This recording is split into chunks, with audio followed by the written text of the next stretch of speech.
Kesulitan ekonomi dan jerat judi online jadi alasan seorang ayah tega menjual anaknya yang masih berusia 11 bulan. Saya masih bersama Rusmala Dewi, ibu dari korban penjualan anak. Mbak Dewi, ketika udah dengar kabar bahwa anak nggak ada waktu itu ya, iya, betul. Babynya nggak ada, minta video call karena Mbak Dewi lagi di Kalimantan. Di situ Mbak Dewi udah mulai merasa curiga gitu. Iya, betul. Mbak Dewi di Kalimantan langsung balik tuh? Enggak, di waktu itu belum langsung pulang sih. Karena dia kan selalu meyakinkan bahwa anak itu di rumah saudaranya. Bapaknya nih ya? Iya, betul. Bapaknya selalu meyakinkan bahwa anak ini di rumah saudaranya dengan baik, aman gitu. Cuman di situ saya feeling saya nggak enak karena saya sering mimpi buruk tentang anak saya. Makanya saya memutuskan pulang di tanggal 28 kemarin. 28 September. Langsung pulang karena memang insting Mbak Dewi merasa ada sesuatu. Iya, kayak ada sesuatu gitu. Di tanggal 28 saya tiba di rumah. Tiba di rumah, orang tua saya kaget, saya ketuk pintu, orang tua saya kaget. Oh, pulang ke rumah orang tuanya Mbak Dewi? Iya, betul. Ayah ibu ya? Orang tua kan memang nggak ada yang tahu saya pulang. Suami juga nggak tahu. Dadakan lah ceritanya. Iya, betul, dadakan. Terus ke rumah orang tua, terus? Ke rumah orang tua, saya ketuk pintu, ibu saya buka pintu, ibu saya nangis. Di situ kan ada suami saya tanya, saya langsung tanya.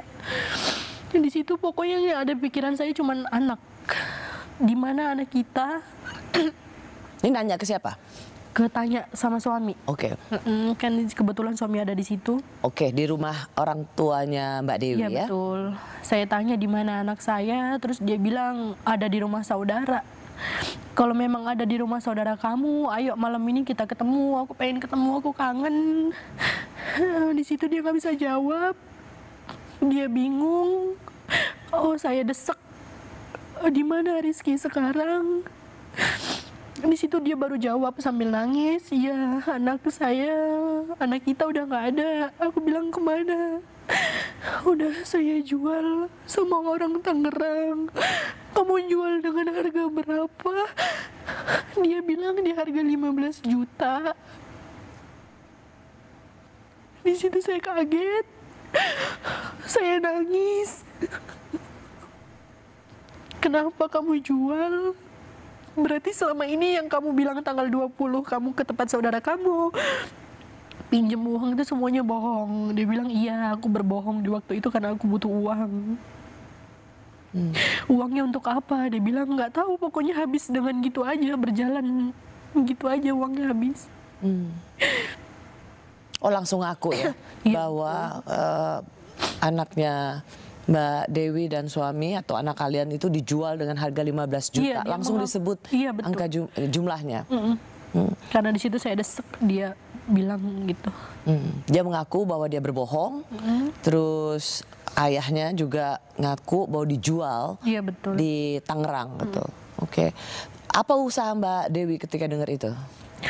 Saya langsung malam itu pesan Maxim. Saya langsung pengen tahu TKP-nya, saya ajak dia ke Tangerang. Malam itu juga saya pengen tahu kan TKP-nya di mana. Maxim datang, kita berangkat ke sana. Ternyata tuh yang lebih sakitnya lagi, dia sistem COD di pinggir kali Cisadane. Yang bikin saya sakit di situ. Kenapa harus COD sih, sedangkan ini anak manusia yang nggak punya dosa.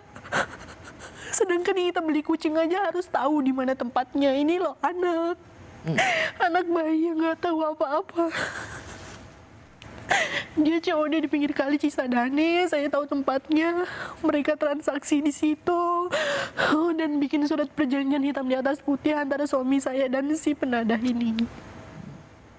Itu Mbak Dewi dengar itu secara detail dari polisi atau dari suami? Dari suami. Dari suami yang langsung mengatakan itu betul. seterus terang itu. Karena saya desek terus kan. Jadi bayi dibawa langsung cash and delivery. Iya, betul. Kasih itu sebagai bagian dari menjual anak sendiri. Iya, betul. Oke. Terus di situ saya sempat juga tanya sama beberapa pedagang di situ, kenal nggak sama kan di situ namanya Octavia di kontak WA-nya. Kenal nggak sama orang ini, ciri-cirinya begini? Nggak ada yang kenal di situ. karena memang rumahnya jauh dari situ sekitar beberapa menit. Gitu. Mbak Dewi merasa perlu langsung ke lokasi di mana anaknya dibawa untuk dijual, untuk tahu persis ya lokasi mana. Iya, gitu. karena saya pengen tahu di mana itu. Mana yang lebih dulu Mbak Dewi lakukan? Langsung melapor ke polisi atau menghubungi kontak di pasangan yang menerima bayinya Mbak Dewi? Saya minta nomor WA-nya, saya menghubungi di situ. Kan ada 2 nomor, nomor suaminya sama istrinya. Di situ nomor istrinya nggak aktif. Yang aktif nomor suaminya. Di situ saya telepon. Tadinya saya mau bicarakan secara kekeluargaan, kalau memang direspon dengan baik. Saya telepon beberapa kali, di situ nggak diangkat. Terus saya pesan suara, di situ cuma dibaca aja sama si suaminya ini. Cuman dibaca, terus nggak lama saya diblokir. Jadi nggak bisa kontak-kontak lagi. Nggak bisa. Kalau misalnya mau menyelesaikan secara kekeluargaan, waktu itu apa pilihan apa yang bisa Mbak Dewi tawarkan bagi yang tadinya membeli kalau bayi Anda? Memang bisa diselesaikan secara kekeluargaan, ibaratnya saya mau ambil anak saya, terus berapa uang yang dia keluarkan untuk suami saya bayar gimana pun caranya. Tadinya mau seperti itu, cuman karena dia menghilang gitu aja, terus nomor saya diblokir, makanya saya sampai melangkah sejauh ini.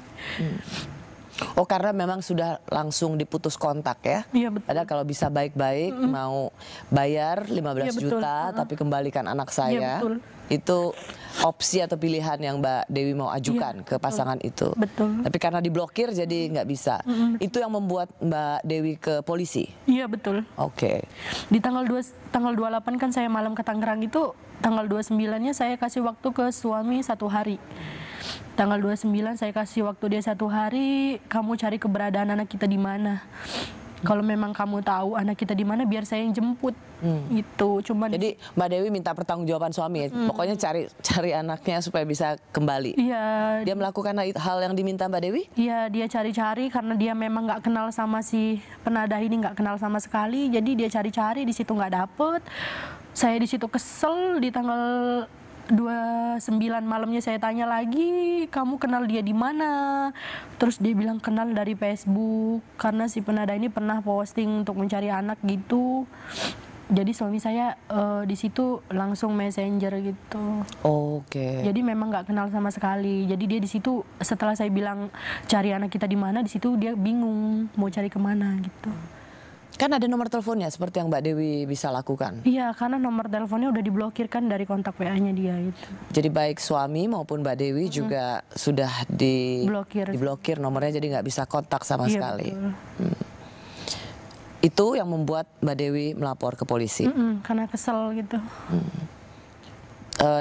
Kan Mbak Dewi rumahnya di ini kan, di Cilangkap. Iya, betul. Tapi karena TKP-nya atau lokasi di mana transaksi menjual bayi itu di Tangerang, maka langsung ke Polres Tangerang gitu ya. Oke. Apa yang waktu itu Mbak Dewi lapor, tapi kan pelakunya suami sendiri, gimana tuh ceritanya? Saya datang ke Polres Metro, saya lapor, kan ditanya sama polisi ada apa, lapor, karena dibantu juga kan sama Polres yang ada di Cipayung. Dibantu di sana, terus ditanya kenapa, karena kasus jual beli anak. Di situ langsung responnya baik, bagus, ditangani dengan cepat. Dan si pelaku atau suami saya ini langsung diproses gitu, langsung ditahan. Jadi Mbak Dewi membawa suami sendiri ke kantor polisi untuk mempertanggungjawabkan apa yang dia lakukan pada buah hati kalian, menjual anak. Kami kembali sesaat lagi.